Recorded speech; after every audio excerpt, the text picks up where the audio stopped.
الرحمن الرحیم الم تر ان اللہ یسجد لہ من فی السماوات ومن فی الارض والشمس والقمر والنجوم والجبال والشجر والدواب وکثیر من الناس۔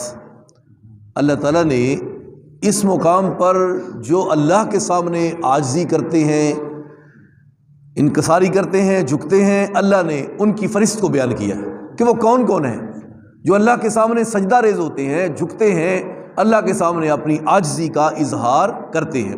تو اللہ تعالیٰ نے فرمایا الم تر ان اللہ یسجد لہ من فی السماوات ومن فی الارض، کہ آپ نے دیکھا نہیں کہ سجدہ کر رہے ہیں آسمان والے بھی مجھ کو اور سارے زمین والے بھی مجھ کو۔ آسمان والے بھی سجدہ کر رہے ہیں اور زمین والے بھی۔ یہ کون کہہ رہا ہے؟ اللہ۔ کیا آپ دیکھتے نہیں کہ آسمان والے یعنی جو کچھ آسمانوں میں ہیں وہ بھی اور زمین میں جو ہیں وہ بھی سجدہ کر رہے ہیں۔ اور پھر اللہ تعالیٰ نے آگے وہ چیزوں کو مین کو بیان بھی کیا۔ وہ کیا ہے؟ والشمس، سورج کو نہیں دیکھتے وہ بھی سجدہ کر رہے، والقمر، چاند کو نہیں دیکھتے وہ بھی سجدہ کر رہے، والنجوم، ستاروں کو نہیں دیکھتے وہ بھی میرے سامنے عاجزی کا اظہار کرتے ہیں، والجبال، بڑے بڑے وزنی پہاڑوں کو نہیں دیکھتے وہ بھی مجھ کو سجدہ کرتے ہیں، والشجر، کیا تم درختوں کو نہیں دیکھتے وہ بھی تو مجھ کو سجدہ کرتے ہیں، والدواب، تم جانوروں کو نہیں دیکھتے وہ بھی آپ اپنی زبان میں اور اپنے لحاظ سے میرے سامنے عاجزی کا اظہار کرتے ہیں۔ اور کیا تم دیکھتے نہیں وکثیر من الناس، بہت سے لوگ بھی مجھ کو سجدہ کرتے ہیں، وکثیر حق علیہ العذاب، اور بہت سے ایسے بھی ہیں جن پر عذاب جو ہے وہ حق ہو چکا ہے، یعنی اب وہ واپس نہیں آ سکتے، عذاب کے مستحق ہو چکے ہیں۔ یہ ساری چیزیں اللہ کو سجدہ کرتی ہیں، یعنی جس لحاظ سے بھی ہیں۔ کبھی ان کے سائے جھک رہے ہیں، کبھی سورج ادھر سے نکلتا ہے اور ایسے جھکتا جا کر پھر غروب ہو جاتا ہے، وہ بھی اپنے لحاظ سے اللہ کے سامنے جھک رہا ہے۔ اور ایک اور اہم بات ہے، جب سے اللہ نے سورج کو بنایا یا چاند کو یا ستاروں کو، کبھی ایک دن بھی انہوں نے یہ کہا ہو کہ اللہ آج ہم نے جانا نہیں یا ڈیوٹی دینی نہیں؟ ایک ثابت کرو، صرف ایک، 2 3 4 بات 5 10 کی بات نہیں، ایک۔ جب سے اللہ نے یہ ارض و سما کا نظام قائم کیا ہے، ایک بھی ایسی مثال نہیں ہے کہ سورج نے کہا میں نے چمکنا نہیں، روشنی نہیں دینی، چاند نے کہا کہ آج میں نے چڑھنا نہیں، جانا نہیں، ستاروں نے کہا ہم نے چمکنا نہیں، کبھی ایک ایسی مثال ہو سکتی نہیں۔ تو ایسی بد نصیبی انسان تو کر رہا ہے۔ اللہ نے فرمایا 4 قسمیں اٹھا کر میں نے سب سے بہترین بنایا تو انسان کو بنایا۔ تو اپنی بد نصیبی کی طرف کیوں جا رہا ہے؟ مڑ کر تو اپنی پستی کی طرف، ناکامی کی طرف۔ وہ چاہتا ہے تم کو بچاؤں، تم کہتے ہو نہیں میں نے جانا ہے جہنم کی طرف، وہ کہتا ہے نہیں بچانا ہے، بچ جاؤ، یہاں سے بھی بچ جاؤ، یہاں سے یہ دیکھو انعام، یہ دیکھو انعام، یہ دیکھو ٹکٹ، یہ دیکھو جنت کا دروازہ، تم منہ موڑے ہوئے ہو، غفلت کی چادر لے کر سو رہے ہو، اور اللہ تم کو کہہ رہا ہے نہیں میرے بندے آ جاؤ، میں تمہارا رب تم سے بہت پیار کرتا ہوں۔ لیکن ہم ایسی بد نصیبی کی طرف جا رہے ہیں کہ پھر بھی نہیں بات سمجھتے۔ وہ تو بڑا پیار کرتا ہے، اور ہمارے نبی پتھر کھا کر وہ کس کا احساس کرتے تھے؟ پتھر کھا کر ساتھ کھڑا ہوا۔ جناب زید غلام کہتے ہیں حضور بد دعائی کر دو، اللہ ان کو تباہ کر دے۔ فرمایا زید ٹھہر جاؤ، میں محمد ان کے لیے زحمت بن کر نہیں آیا بلکہ رحمت بن کے آیا۔ ہمارے نبی وہ ہیں، وہ اللہ نے ہم کو نبی اور رسول دیے، اور بد نصیبی ہماری ہے، ہم پھر بھی دور جا رہے ہیں، پھر بھی دھوکے میں، پھر بھی کھیل تماشے میں اپنے وقتوں کو ضائع کر رہے ہیں۔ آج وقت ہے، موت سے پہلے تمہاری کامیابی کا ابھی بھی دروازہ کھلا ہے، اللہ کی رحمت ابھی بھی تمہارا انتظار کر رہی ہے، شاید آج، شاید صبح، شاید آج، کل نہیں تو آج نہیں تو کل آ ہی جائے شاید۔ اللہ کی رحمت اس قدر تمہاری قدردان ہے، پھر بھی تم ادھر ادھر مارے پھر رہے ہو۔ تو اللہ نے کہا یہ دیکھو ساری چیزیں سجدہ کرتی ہیں۔ حضرت ابو ذر غفاری رضی اللہ تعالیٰ عنہ، حدیث صحیح البخاری کے اندر ہے، فرماتے ہیں کہ حضور نے فرمایا کہ جو سجدہ سورج کا ہے، سورج چلتا جا کر اللہ کے عرش کے نیچے جا کر غروب ہو جاتا ہے، عرش کے نیچے جا کر، عرش کے نیچے، پھر رب اس کو کہتا ہے جہاں سے اب دوبارہ پھر طلوع ہو جا، پھر طلوع ہو جاتا ہے۔ یعنی روزانہ سورج کا سجدہ کہاں ہے؟ اللہ کے عرش کے نیچے جا کے سجدہ ریز ہوتا ہے، اللہ کے، صحیح بخاری کی حدیث ہے۔ اور پھر اللہ کہے گا چل اب واپس جا، اب دوبارہ تم نے نہیں آنا، وہ بھی دن آئے گا، وہ بھی دن آنے والا ہے۔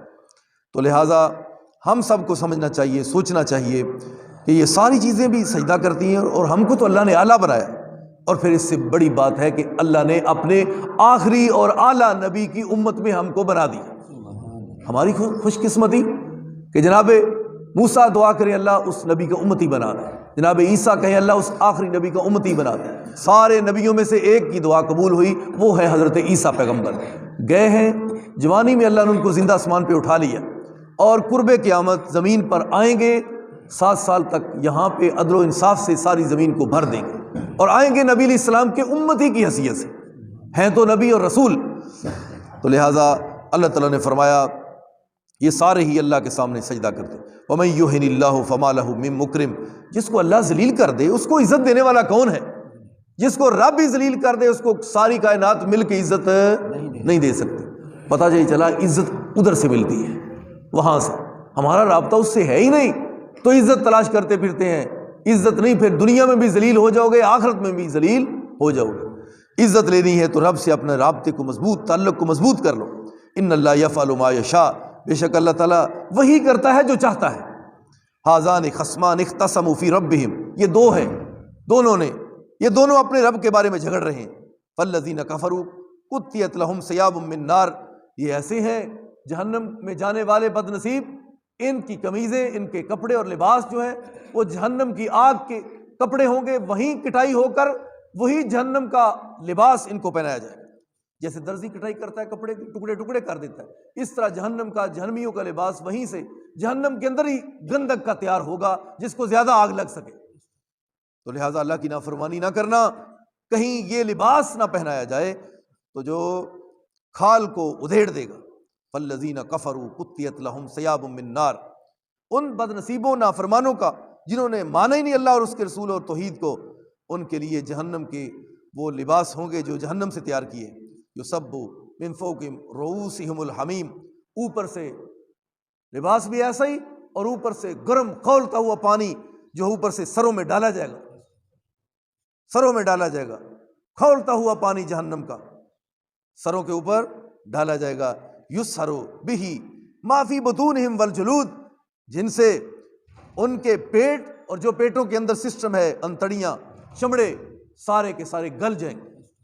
یسحر گل جائیں گے، فی بطونہم جو پیٹوں کے اندر ہے، والجلود جسم کا سارا چمڑا ادھر جائے گا، سب گل جائیں گے، پھر ٹھیک ہو جائے گا۔ پھر یہ سزا چلتی رہے گی، چلتی رہے گی، چلتی رہے گی۔ دعا کرو اللہ اس سے بچائے ہم۔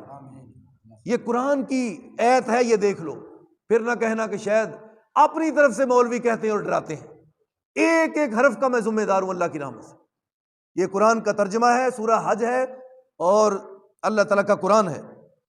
اللہ تعالیٰ نے فرمایا وَلَهُمْ مَقَامِعُ مِنْ حَدِيدٍ، اور پھر ان کو مارنے کے لیے لوہے کے ہتھوڑے ہوں گے۔ وَلَهُمْ، ان کے لیے، مقامع، ہتھوڑے ہوں گے، من حدید، کس کے؟ لوہے کے۔ ان کو مارا جائے گا۔ کون ماریں گے؟ فرشتے۔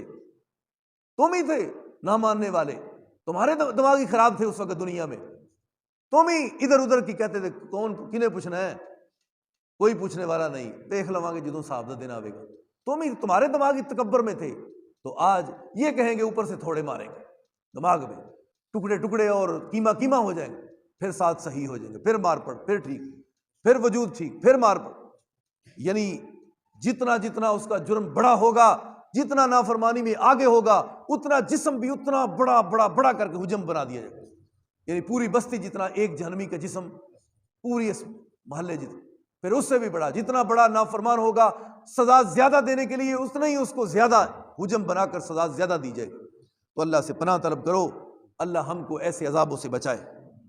اللہ تعالیٰ نے فرمایا کلما ارادوا ان یخرجوا منها من غم اعیدوا فیها، جب ارادہ بھی کریں گے نا یہاں سے بھاگیں، کسی طرح سے نکل جائیں، تو جیسے بھٹے کی چمنی ہوتی ہے، وہاں سے اندر اینٹ پک کر تیار ہوتی ہے، وہاں میں اگر کسی کو ڈالا جائے تو کیسے دوڑے گا؟ بڑے بڑے اس طرح کے وہاں بنائے جائیں گے جہاں ان کو قید کر کے سزا دی جائے گی۔ ارادہ بھی کریں گے دوڑنے کا لیکن دوڑ نہیں سکے۔ من غم اعیدوا بہ، غم پر غم ہوگا اور وہیں ان کو پھر دوبارہ لٹایا جائے گا۔ کہاں جا رہے ہو بھائی؟ یہی تمہارا ٹھکانہ ہے۔ وذوقوا عذاب الحریق، اور جلنے کا عذاب چکھو، چکھو عذاب، تمہیں جہیں جلایا جائے گا۔ تو اللہ سے پناہ طلب کرو۔ قرآن کی یہ اللہ کے سچے فرمان ہے، قرآن کوئی کسی کی بنائی ہوئی کتاب نہیں، عرش والے نے عرش سے اتاری ہے اپنے نبی پر ہماری رہنمائی کے لیے۔ یہ کیوں جہنم کا منظر پیش کیا؟ شاید میرا بندہ سیدھا ہو جائے، اس عذاب سے پہلے ہی اپنے آپ کو درست کر لے، اپنا قبلہ ٹھیک کر لے، بگڑی ہوئی سوچ سیدھی کر لے اور شیطان کو چھوڑ کر رحمان والا بن جائے۔ شیطان اس نے تو جہنم کی طرف جانا، پہلے بھی ناکام ہے، بعد میں بھی ناکام ہے، اس کی واپسی کا اب کوئی امکان نہیں ہے، نہ ہو سکتا ہے، نہ وہ جہنم سے نکل، اور بندہ پھر مڑ مڑ کر اسی کی بات کو مانے، رحمان کو چھوڑے، تو پھر اللہ کو غصہ تو آتا ہے، میں اس انسان پر اتنا مہربان ہوں، پھر بھی مجھ سے اپنا رشتہ اور ناتا توڑ کر پھر بھی شیطان کے ساتھ اپنا آپ جوڑتا ہے، تو لہذا شیطان کا نہیں بننا، رب رحمان کا بننا ہے۔ آخر دعوانا الحمدللہ۔